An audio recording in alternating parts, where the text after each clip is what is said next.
আসসালামু আলাইকুম ভিউয়ার্স, সবাই কেমন আছেন? আজ আমি আপনাদের সঙ্গে শেয়ার করব চিংড়ি মাছ দিয়ে মেটে আলুর একটা মজার রেসিপি। মেটে আলুটা অনেকে চিনেন কিনা আমি বুঝতে পারছি না, কারণ এক এক দেশে এক এক রকম নাম হয়। তো দেখুন বন্ধুরা, আলুটা এই যে এরকম, এখন নিশ্চয়ই হয়তো চিনতে পারছেন আলুটা। আমরা এটাকে মেটে আলু বলি। তো আমি এই আলুটা কিভাবে রান্না করব সেটাই দেখুন। প্রথমে আমি এটার খোসাটা ছাড়িয়ে এরকম টুকরা টুকরা করে নিয়েছি।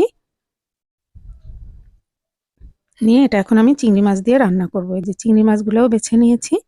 এখন আমি চুলায় একটা কড়াই বসিয়ে তাতে রান্নার তেল দিয়ে দিব।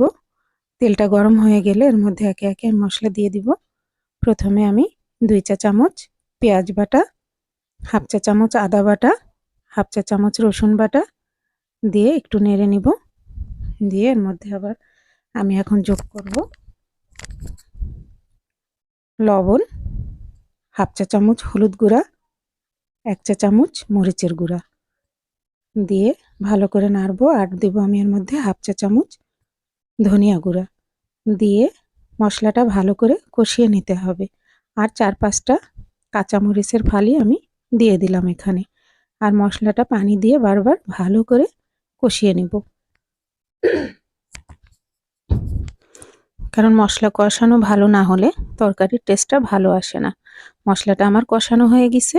এখন আমি এর ভিতরে চিংড়ি মাছগুলি দিয়ে আমি আরও একটু চিংড়ি মাছটা কষিয়ে নেব। চিংড়ি মাছটা কষানো হয়ে গেলে এর মধ্যে আমি আলুগুলো দিয়ে আবার কষাবো, একটু ঢাকা দিয়েই কষিয়ে নিব। দেখুন বন্ধুরা, আমার আলুটা প্রায় কষানো হয়ে গেছে। এখন আমি এর মধ্যে দিয়ে দিব পানি, ঝোলের পানি দিয়ে দিব। পানিটা অবশ্যই গরম পানি হতে হবে, তো তা না হলে আলুটা বেশ সফট হবে না। তো আমি গরম পানি দিয়ে দিলাম। আর ঝোলটা একটু তুলনামূলক বেশি দিবেন বন্ধুরা, কারণ আলুতে পানিটা বেশি লাগে। তো দেখুন বন্ধুরা, এটা আমি ঢাকা দিয়ে রান্না করব যতক্ষণ না সিদ্ধ হয়। আলুটা আমার সিদ্ধ হয়ে গেছে। এ পর্যায়ে নামানোর আগ দিয়ে আমি এতে ধনেপাতা অ্যাড করলাম। আর অবশ্যই ঝোলটা একটু বেশি রাখবো, কারণ আলুটা ঠান্ডা হয়ে গেলে ঝোলটা টেনে যাবে। তখন যদি শুকনা হয়ে যায় খেতে ভালো লাগবে না, এই কারণে একটু ঝোলটা আমরা বেশি রাখবো। দেখুন বন্ধুরা, আমার চিংড়ি মাছ দিয়ে মেটে আলুর রান্না কমপ্লিট।